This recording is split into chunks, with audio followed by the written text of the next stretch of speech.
That sounds like...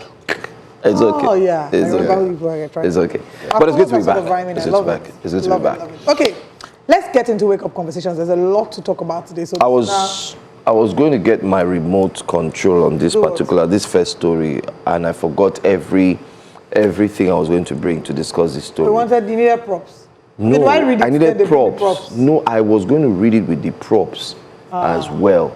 So that I can play. I want to go back in time because we have to go back in time with this first story. So you know what? You can use your glass case as pretend. Okay, maybe the remote. Okay, all right. So let's move.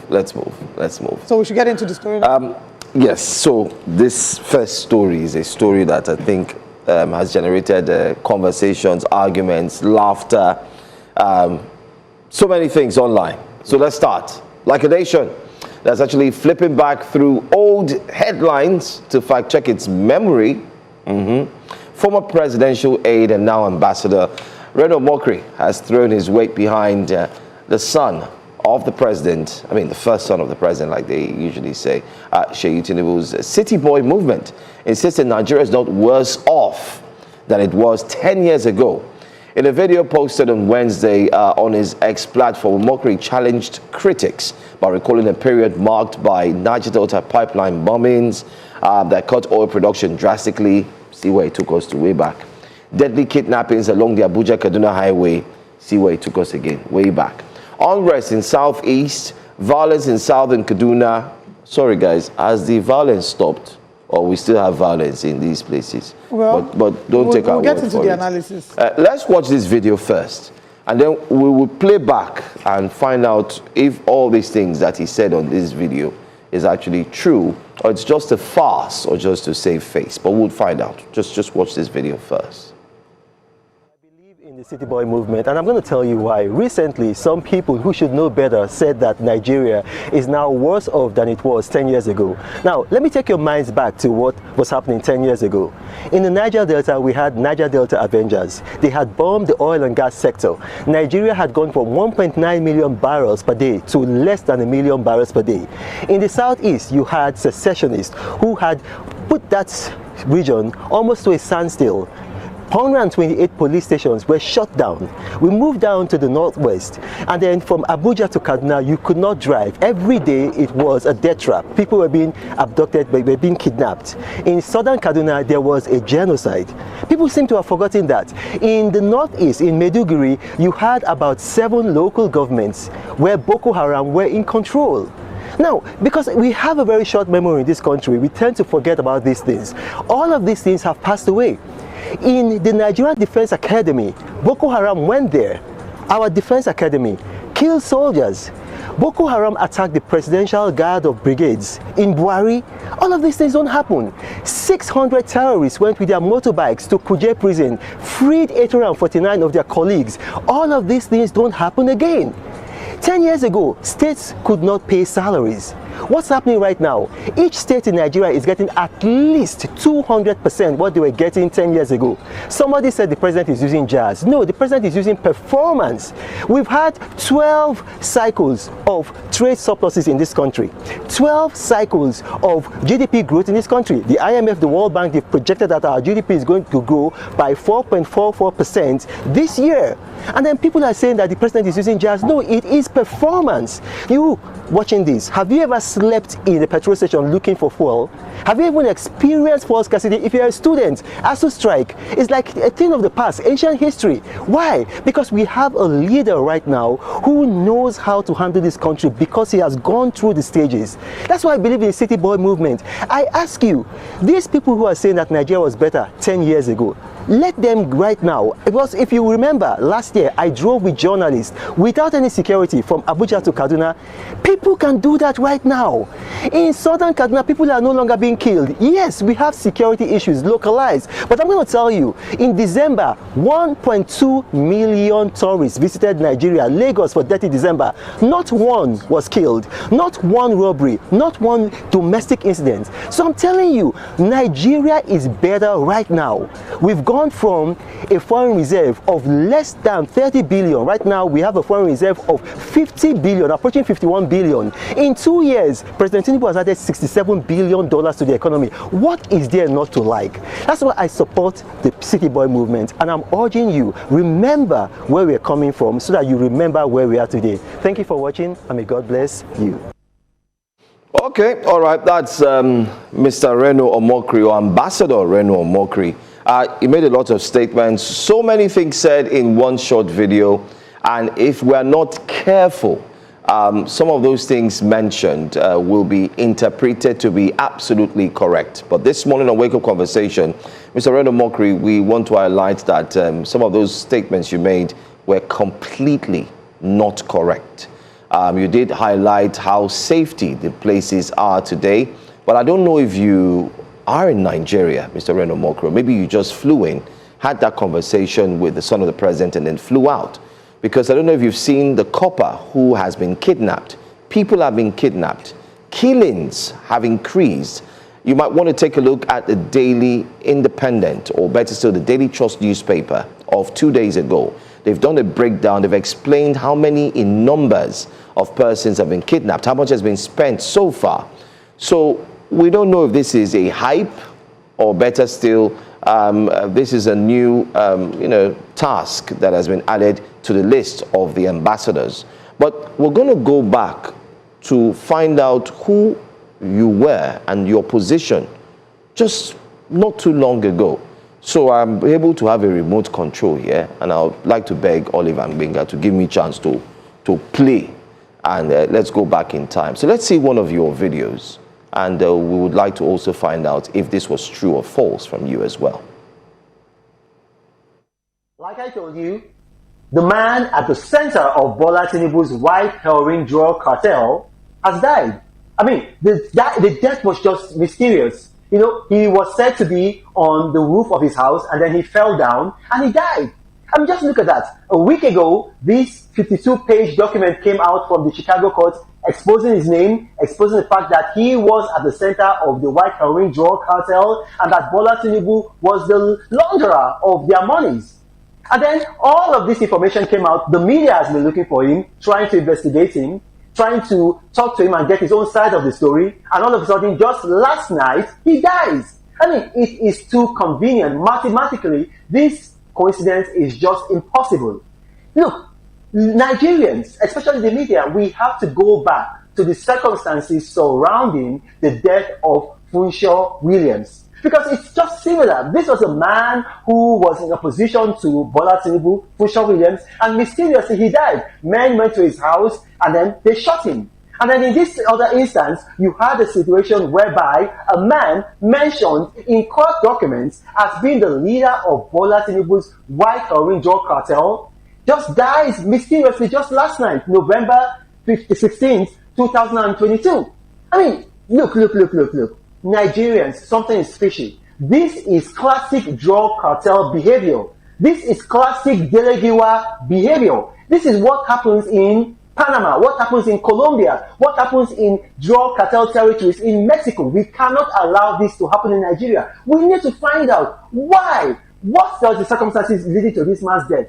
Because this is not a coincidence at all. Bola Tinubu has questions to answer. Thank you for watching, and God bless. That's the same Reno Omokri. Okay, let's play another one. Maybe we want to be sure if it's the same person again.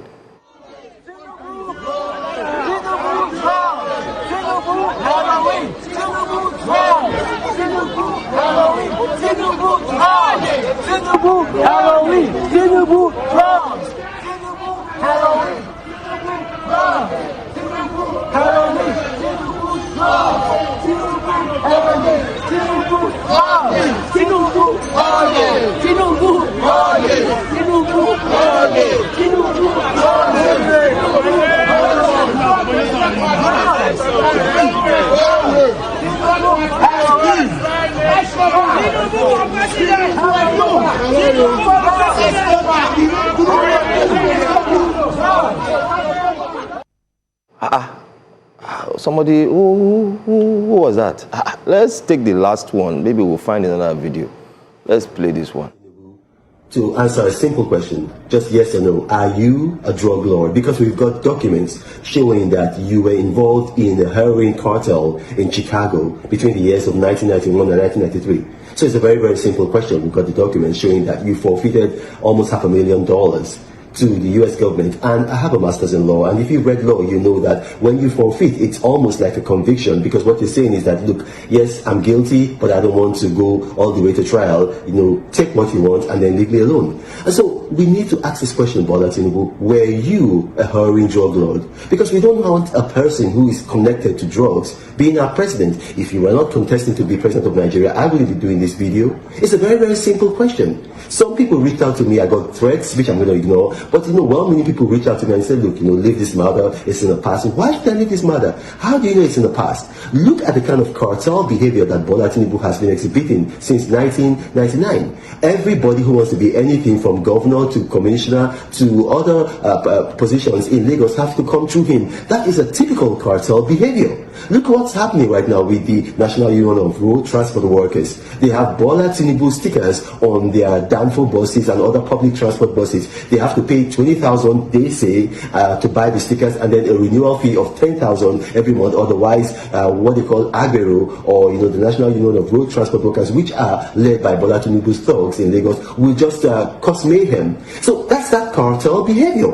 And then if he's done it in Lagos, he's going to take it to Asawak if he's elected. So we as a people should be asking these questions. He's not contesting to be president of the Tinubu household, he's contesting to be our president. So we want to know, Bola Tinubu, are you a heroin drug lord? Because we don't want a Pablo Escobar kind of president. We don't want Nigeria to be reduced to Colombia. We already have enough problems with insecurity. We don't want drug cartels now fighting over. We don't want anybody to make our president vulnerable. These are questions. Yes or no, Bola Tinubu, were you a drug lord? Just yes or no. Okay, all right. I think that's all I can see on this flash drive. I've been able to play all the videos. Why are we going back in time? Just to highlight the need for Nigerians to be careful from what source they listen to information. And I know Reno has character flaws, and he's one person that, can change his mind depending on the weather and his personal interest. But the things he said in that video, and I don't want to get all modeled into his character. Let's separate the character of the person from the facts of the matter. The things he said in that video, talking about 10 years ago, these things did happen. I was on set. I was a journalist. I'm still a journalist. I know what happened. It talked about the attack in the NDA. It talked about all these things. But let's put it in context. There was a time where Boko Haram was holding local governments, but that was a failure of an administration it was part of. It was part of the security breaches that you allow kidnappers, terrorists, do things to Nigerians and you don't nip it in the bud. It's the failure of that government. And still today, it doesn't mean it is better. This government is also failing. Because I was about to ask you, are they still holding local governments now? It's failing in its responsibility to protect Nigerians. So we cannot compare failure with failure. We need to call on, it's not, we're often in the middle of doing this as Nigerians. Okay, my own failure is better than your failure. At least I didn't fail as much as you. We should focus on dealing with the situation, not comparing the past, not comparing rubbish. And that was not necessary. You could support the City Boy movement without without comparing bad situations with a bad situation. So that's just my take. Okay, there are many things that he spoke about. I want to try and see how many I can touch on. He talked about 2015 to 2016 being the year where he said 10 years ago, we're in 2026, right? So 2015, 2016, thereabouts, being the year, saying that Nigeria is much better today than it was in that year. And like Benga said, I agree with some of the things that were said. A number of those things are factually correct. But what's wrong about Reno's analysis is that it may be factually correct in some sense, but it is selective analysis. He's not bringing the full picture of what the reality is. So we look at what some of the things that happened. 2014, 2016 was late Jonathan, early Buhari. A lot happened, you know, oil price crash, Boko Haram, the territorial control of Boko Haram in some regions, those were factual.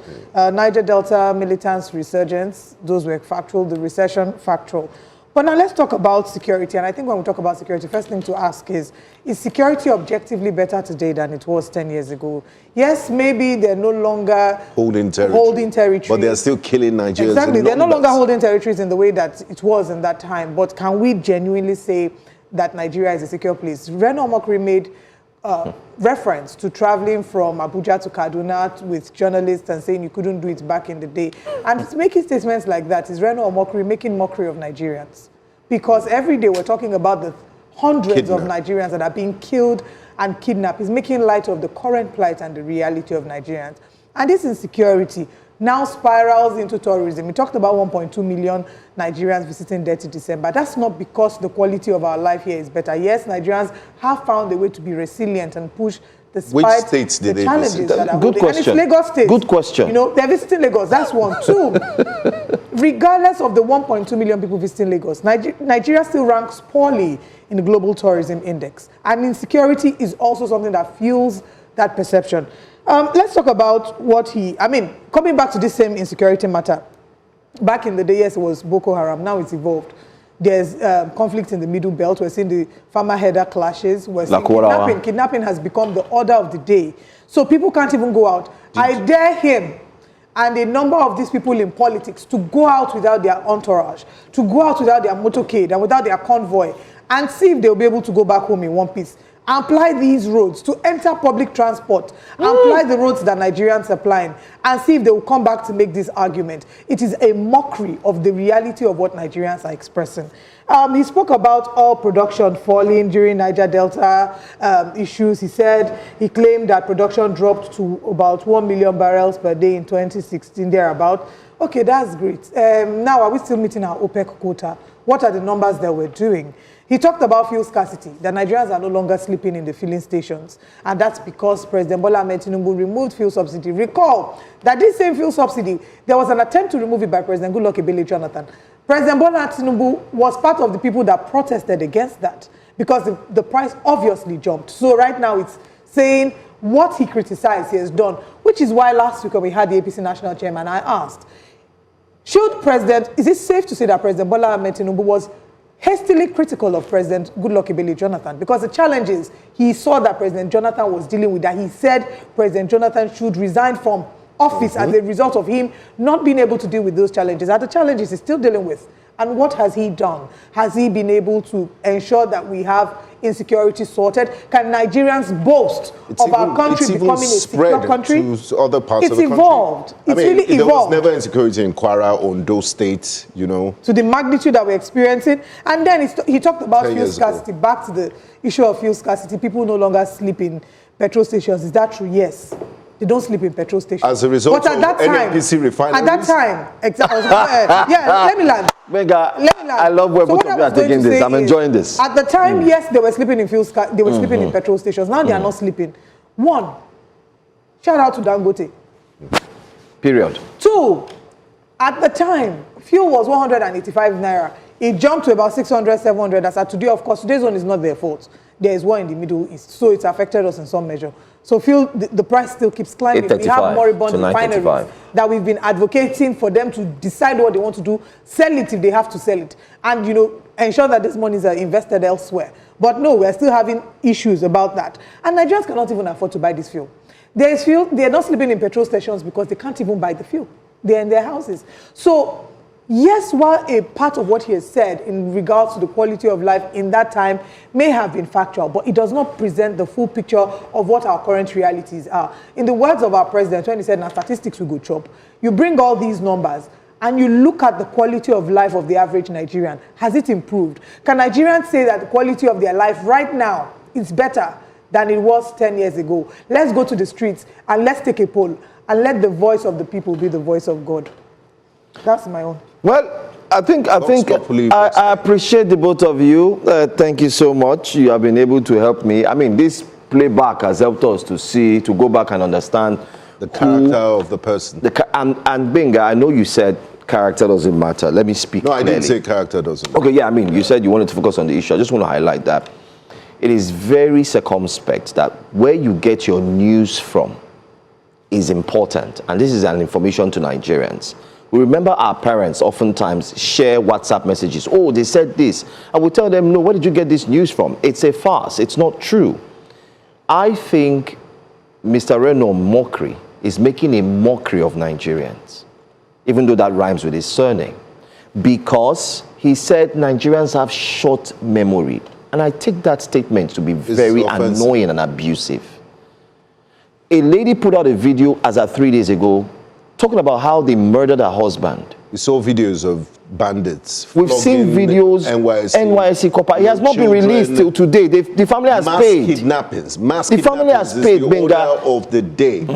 The bandits are on TikTok putting videos and they have huge followers. You are not highlighting these issues. And the NSA is saying they are brothers. You are not focused. So this is the ambassador that will represent Nigeria.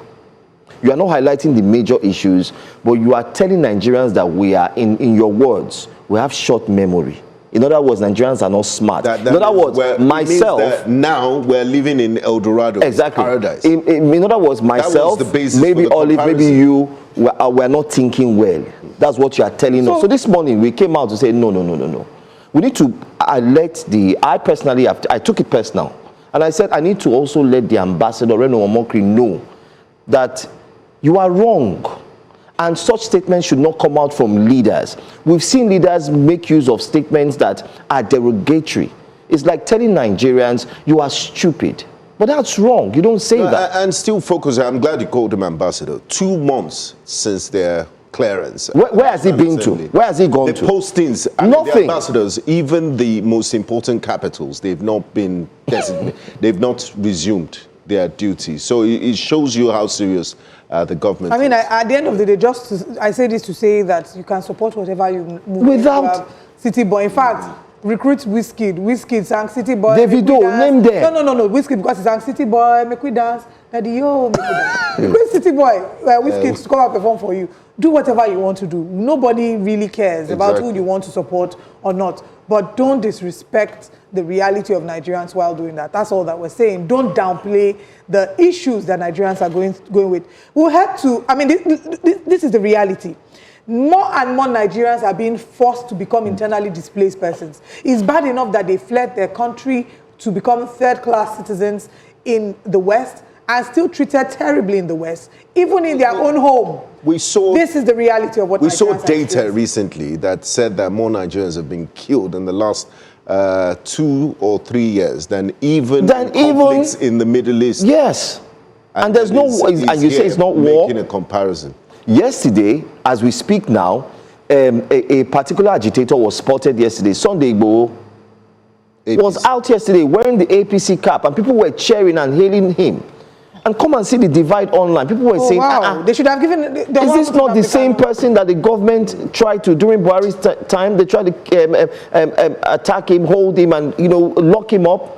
How come people were now comparing? How come Nnamdi Kanu is locked up? And he was walking in all glass, spotted in the APC cap, and people were saying, what's going on? Okay. The reason why I'm just highlighting these guys is that, listen, I felt that our jobs here was actually watered down by Mr. Reno Omokri by telling us that we have short memory and highlighting statistics and data that we analyze here every blessed day. We go on the field, our reporters spend their time trying to get the stories and so on, and they come here and tell the truth, and you're telling them it's a lie. So Nigerians, please be careful the kind of sources you take your news from.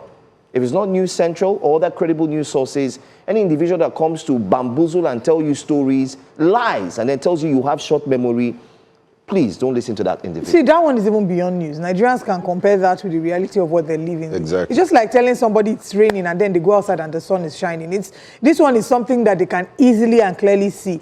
You watching, is the quality of your life better? Is the money that you're spending, would you say that it has more value now than it did before? You answer. Let us know on YouTube. We're streaming News Central TV live on YouTube. Let's take what Nigerians are saying, but I'll start from YouTube and then I'll head to X. Our comments here on YouTube. Prince Ajibade says, Who is Reno Omokri? He's an ambassador. We apologize for the viewing experience. We're seeing the comments regarding the viewing experience, and we promise that they're still working on it, and we hope that it will be resolved as soon as possible. Prince Ajibade, thank you. He says, I love you guys and your station so much. Please, we don't need the likes of, of Reno Omokri speaking on your station. Reno, okay. I don't know that I can take this. I still... Learning Inquiry is asking you, Joe, waiting this up with the glasses. And then he goes on to say, please, Reno is just making mockery of himself and his family. I don't take people like him serious. He should travel alone on road trip. I want to check something. And then Mokunye Chukwemeka says, since 2023, I stopped listening to Reno Omokri, and when I saw the video, I passed. He even blocked me on X. Can you see how Sheyi was looking at him? How will he feed Mr. Stomach Infrastructure? Michael Obieku says, today's morning show is cracking me up. Reno Omokri, according to Said Jamil, Rhinoceros mockery, is it No, I can't say that one out. I'm sorry. Prince... Okay, Mokunye Chukwemeka goes on to say, Niger Delta militancy ended since Yaradua, not even Jonathan. All the challenges Jonathan faced that Tinubu fought him for are worse now than in Jonathan's time. What has he done to improve the lives of Nigerians? The president doesn't care. And then we also said, I think those are the comments that we can take this morning. But please keep the comments coming. And yes, we've seen your complaints about the live stream. We've sent our team on it. They're monitoring it and they're doing all that they can. So please stay with us. Don't leave us alone. But now let's head to X and see what Nigerians are saying about Reno Omokri. Adora says, Reno must be tweeting from another Nigeria because the one way we did no resemble waiting him they describe. Pato says, if you want to define busybody as a human being, just present Reno without a caption. Interesting. And then the next tweet we have, he's spitting facts. City Boy movement is a force for the youths who will be interested in supporting President Tinubu. Correct. The next tweet. Correct. Sheyi self knows sabi all these things when they talk. Oniro Oshi. And that's all that we have for now. We're going to break. When we come back, we have more conversations to look at this morning on Wake Up Conversations. So please stay with us. You're welcome back from that. That very exhausted, and we had to do it. I mean, we had to do it for the sake of the generality of Nigerians. It's time you don't, politicians need to know that you can't take millions of Nigerians for a ride. Like Olive said, support who you want to with your full chest, but don't insult the intelligence of Nigerians.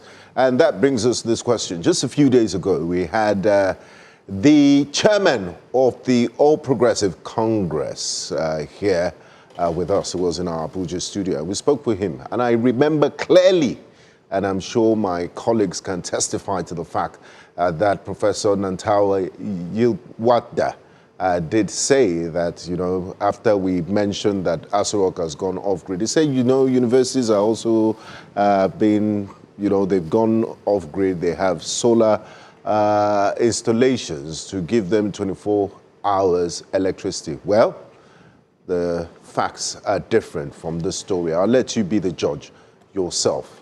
Power outages have thrown University College Ibadan once again into near darkness, forcing staff to perform surgeries with headlamps and wards lit by phone torches as a 5-day warning strike over alleged electricity rationing by management takes effect.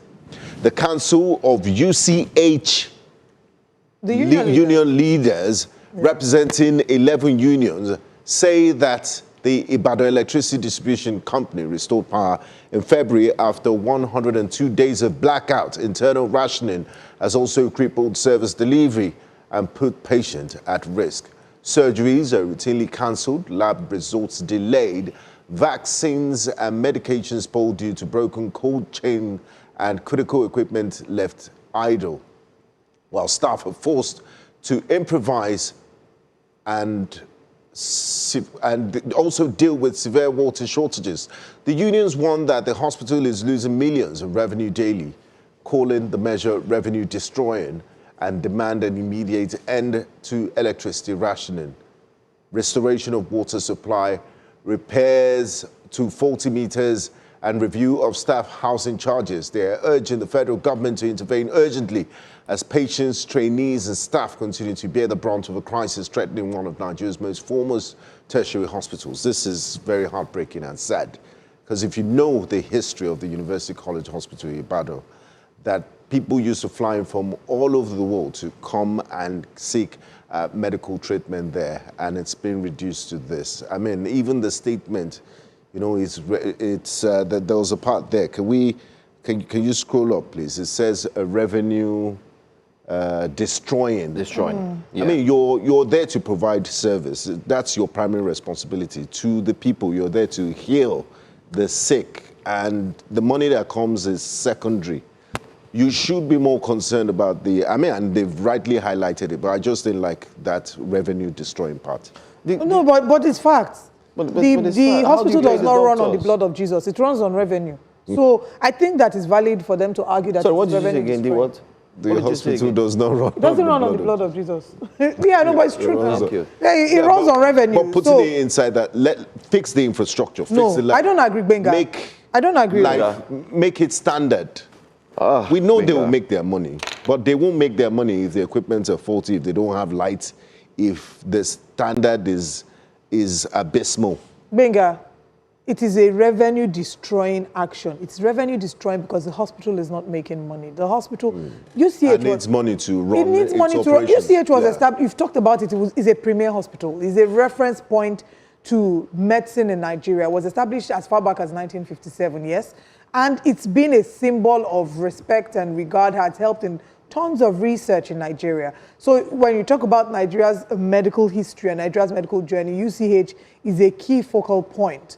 Now, even if this were not UCH and was any other hospital, it would still be a shame that the hospitals that are still that are responsible for not just administering treatment but preserving life are forced to face blackouts.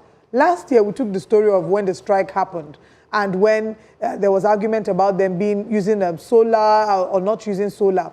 And it's not acceptable that citizens have to deal with power failure, but it's even worse off when it's hospitals. Hospitals are literally the line between life and death. So if a hospital does not have power, it's deeply indicative of something deeper, of the value that the society and the government of that day places on the quality of life that Nigerians live, the health that Nigeria provides. It's hard enough for Nigerians to be able to access healthcare. And it's even going to be worse if we continue to see things like this. Tons of Nigerian doctors are leaving. They're living in their droves, looking for opportunities. People are working in Saudi Arabia, working in different parts.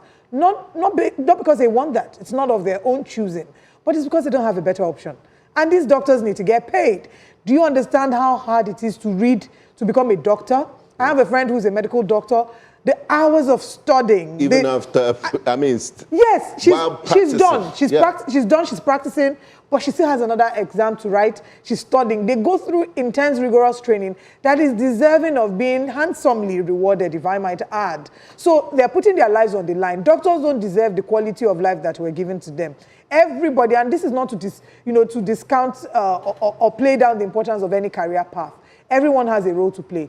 But in this case, doctors are the ones that are helping us preserve our life. You have a headache, you have malaria, you have anything, you're running to the hospitals. When we talk about, even with our fight against Ebola and how successful we were, the sacrifices of our doctors came into play. Dr. Stella Adadevo, putting her life on the line. So we can't continue to act like this. It's an ostrich in the sand approach. Everybody's acting like we are well, but the people who make the decisions don't receive medical care in Nigeria. They go abroad. So it's a shame. And we must call it out for what it is. And the unions, we're joining our voices to the unions to ask that the government steps in and this matter is resolved as quickly as possible. States are now generating their own electricity. So why is that not being fixed? I really like that you referenced the statement made by the APC National Chairman. Yes, so where's the solar grid? I don't understand. You see, guys, we are in a state where... And we didn't push back that day because we were limited... On time. Yes. And that's why we asked the APC national chairman to do well to grant us an opportunity to return and speak with us. But it's sad. If you know the UCH, if you go to the website, for instance, you want to know more, this is what they say. They say we are the flagship tertiary healthcare institution in Nigeria. And they go ahead to mention that they offer world-class World class, guys. UCH offers world-class training, research, and they also offer world-class services. World-class training. With touchlights. Light. World-class research. Where do you put all the microbes and all those things? Where do you put your lab? How do you store vaccines? How do you store all those things? Yeah. World-class research. World-class services. They are telling people, please come back. No light. Will you not protest? So what we're trying to say here is, when we wake up in the morning, I just need to, I always say this, and we're here, and we tell people that, listen, these are the stories, and this is what we've done in terms of our research, and this is what we've looked into. It is true.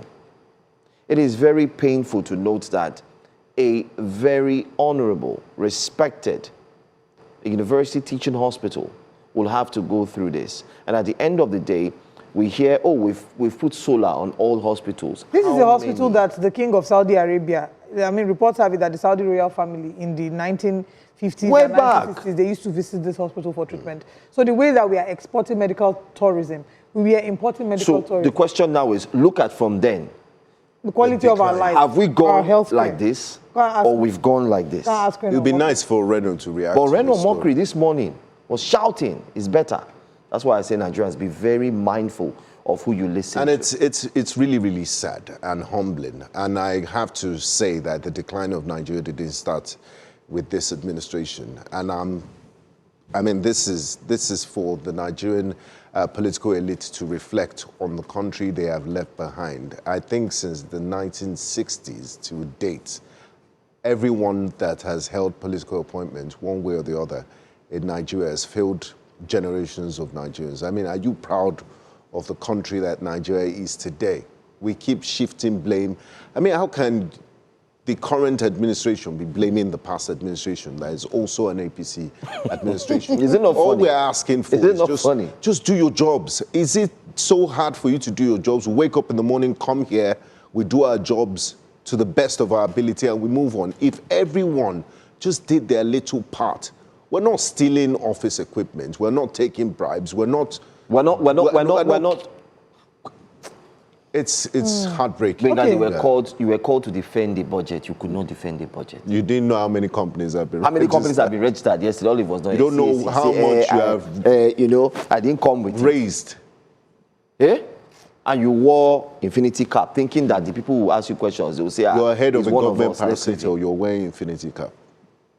You are in public office. Anyway, let's see what Nigerians are saying about this UCH story before we go to our final story, which Anne Benga had predicted yesterday will happen.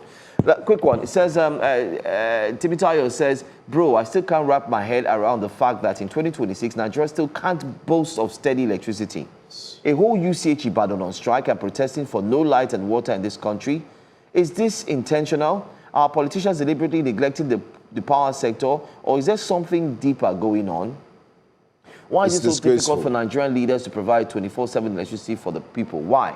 It's insane that we can boast of 24 hours power supply in a country that claims to be giant. That we can't boast of a 24-hour power supply in a country that claims to be giant of Africa. Well, that giant of Africa aspect is now being questioned. You know, But somebody, just to, before we take this. Let's see another one. Okay. UCH is on strike because no water, no light. This is one of the biggest and most important health institutions in Nigeria.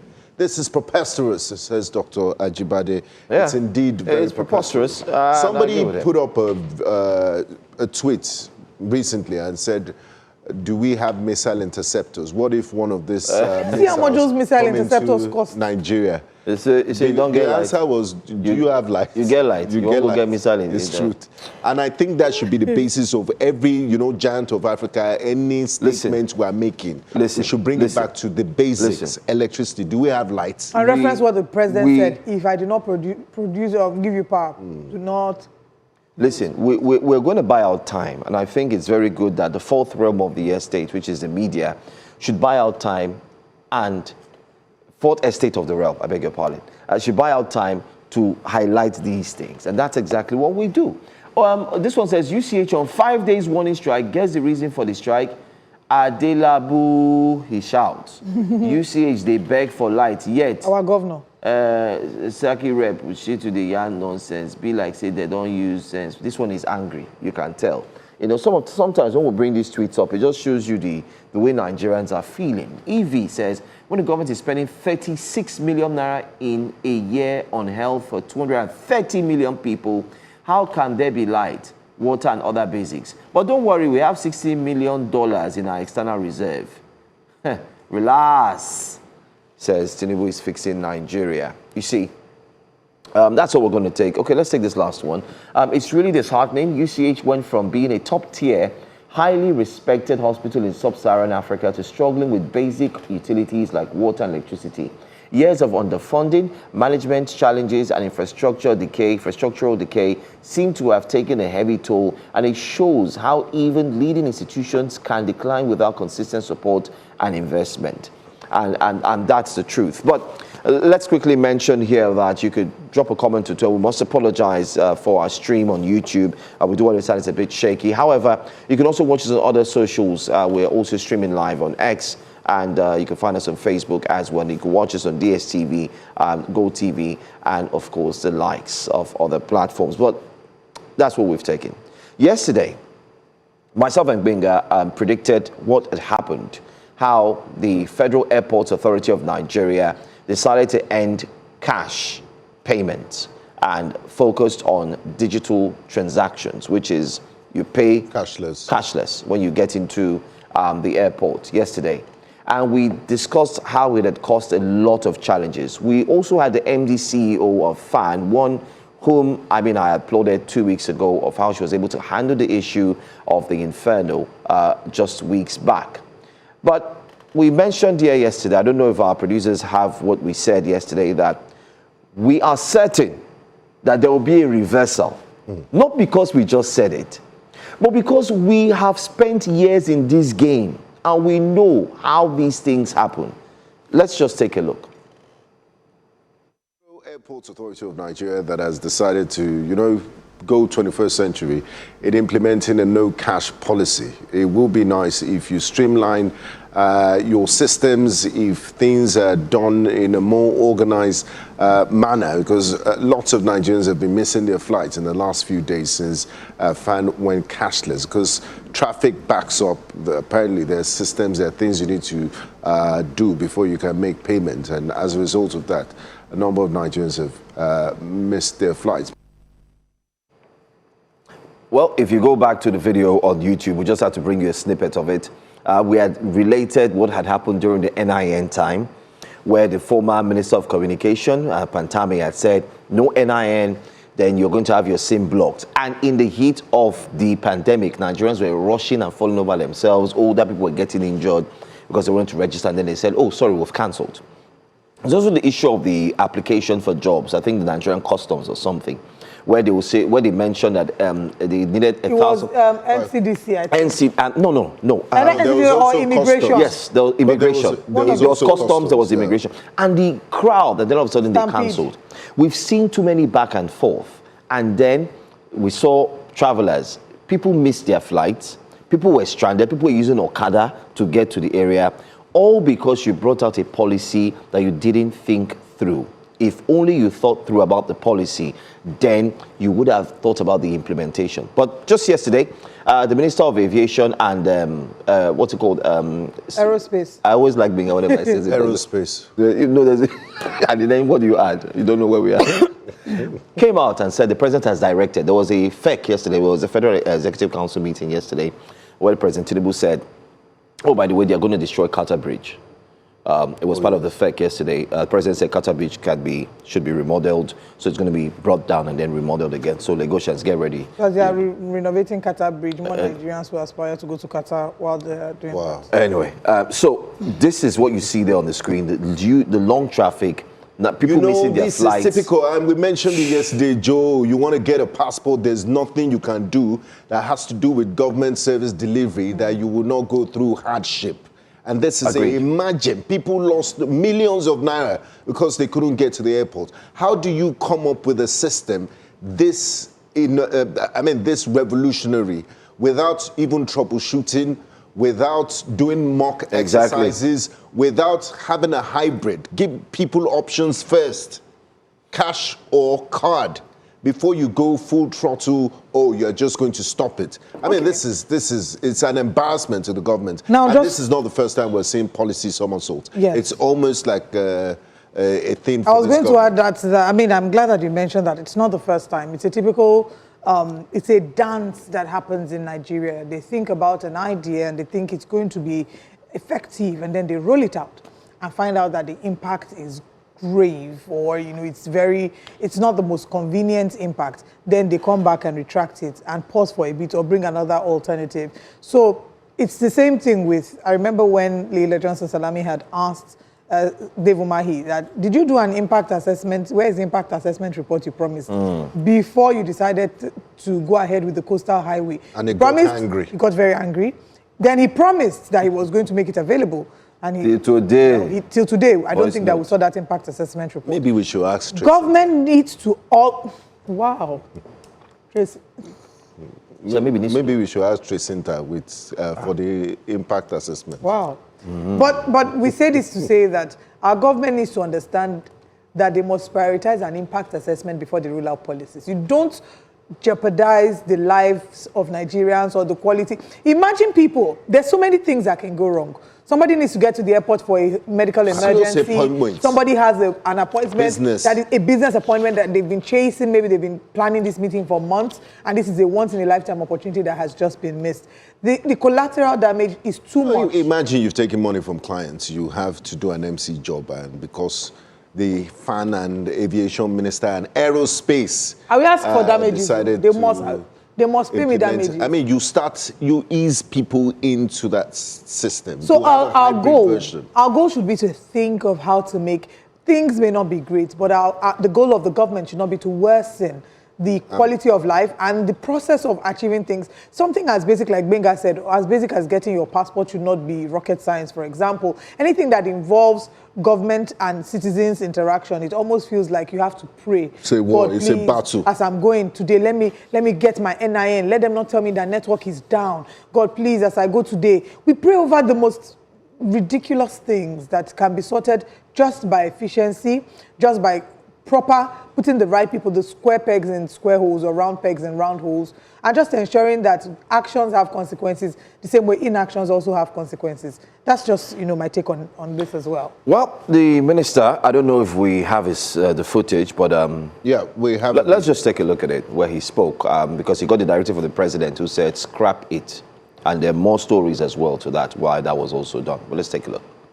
The present cashless system we introduced at our toll gates across the country in order to eliminate corruption and optimize revenue for the federal government. You recall that this practice had gone on for more than 50 years, where we collect cash, where the operators of the toll gates, Federal Airport Authority, they collect cash from motorists at the points of collection across the country, mostly the toll gates, and other points like the parking lots and all of that. However, with the introduction of the cashless system less than a week ago, it's created a lot of gridlock across the country. Mr. President was very concerned about the welfare of Nigerians and the fact that most Nigerians were losing their flights, missing their flights. And so Mr. President, out of empathy, directed today that we should suspend the present system because it creates a lot of gridlock, and Nigerians are suffering as a result of it. Mr. President therefore directed me that we should go back to the drawing board. We should go back to status quo, suspend the present system whereby people will have to pay through the various means we have introduced at the various gates across the country, and then go and perfect the system properly. In fact, the President directed me that this should not take too long. It should not take too long, and I should get back to him on this issue.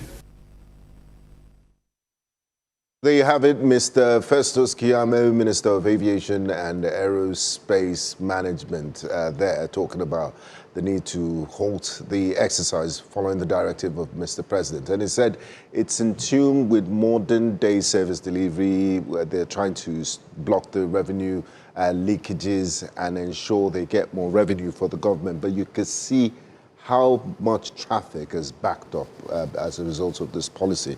And seriously, I mean, it might be very embarrassing for the government knowing that they've reversed so many policies for Mr. President to make that decision. But I mean, kudos on the flip to him. side, on the flip side, I would say that I also want to, while after flogging them for not doing impact assessment, I also applaud them for listening. Because the truth is, there could have been a probability of them saying, you know, it is what it is, people will adjust and they will go ahead. But they saw that it was causing grave inconvenience to Nigerians, and they listened and did what they should have done. Better late than never, you know. Let's not. Olive. What is why? It cannot be like saying that's also what is part of the reason why they listened? Have you asked? No, because there has been pressure from it has affected many VIPs. Thank you, Benga. No, you are talking. It has affected, because let's play that video. I want to show you the geography of that area and what happens around there. It has affected. If you look at the Air Force bases down there, and if you come for the terminal to the ExecuJet private jet terminal, it's on the right side of this road. But you can't even get to your private. So if all the VIPs that are going to that private jet terminal will have to pass through this traffic. They have to. Before they get there. And I'm sure they've been making phone calls. Like, what sort of nonsense is this? Thank you. I don't think it was done. So they're so altruistic. Exactly. While we want to, I mean, a media house was able to capture a white man who used an Okada just to navigate his way through and escape that traffic. And I believe that was in Abuja. Oh, the foreigner that? Yeah, that was in Abuja. It was AIT's video. Okay. But our point is, why? We understand that the reason is, yes, they listen, but the reason is because it has affected a huge number of VIPs as well. But I just want to say this to those at the top. I always say this, if Nigeria were a company, there's nothing wrong in test driving. Benga, you said it all, and I agree with you. Test it. Do the cashless and the cash. Slowly, there's something they call migration in telecom. Yeah, so you integrate them slowly. You integrate and then you migrate. Oh, we've migrated you to this, or we've moved to this. You can't just come and just flip it around because you say you need to generate income for the federal government. Even the design of the tolls, they're not the same. You know, traffic, you're going to have to slow down. You have not built a bigger and freer roads and tolls. That will make, so if you're on the tap and go lane, in Malaysia and other Western countries, you always see that. It's clearly written. So before you even approach the toll, you know if you're going left or right. But here, there was no sensitization, nothing. You just said, where would you get e-tag from? The e-tag should be sold in major supermarkets. You should be able to load them like the Oyster or Cowrie card for people that use the train services in Lagos. You need to prepare before this. And these are men we respect and we look up to. I mean, some people look up to them.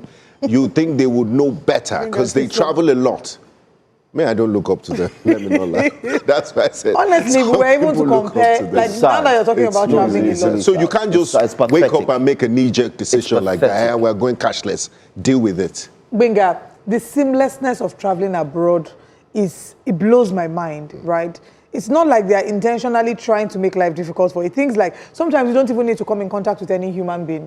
You just go, I've done my payments, I have used my phone tap. In the world, you will not even think it's the busiest airport in the world because of how seamless service delivery is. Dubai, Heathrow, everywhere you go. Very what's easy. The volume of even Qatar, traffic here? You know, very easy. Just you tap, you go, unless there's an issue with your boarding pass on your phone, then you have to go see someone else. It doesn't mean that because there's an issue with your boarding pass or something, that they will not put you outside and one. No, 1,000 people will be queuing behind you. No. So, like, it literally, the thing is moving. When you travel abroad and you come to traveling in Nigeria, your heart will just break for nothing. But Anyway, we will. Let's see Our what Nigerians are responsibility saying. is okay. Yeah, let's take what they're saying. Let's see what About Nigerians are this, saying. I and mean, then we'll share our- we've received the shock.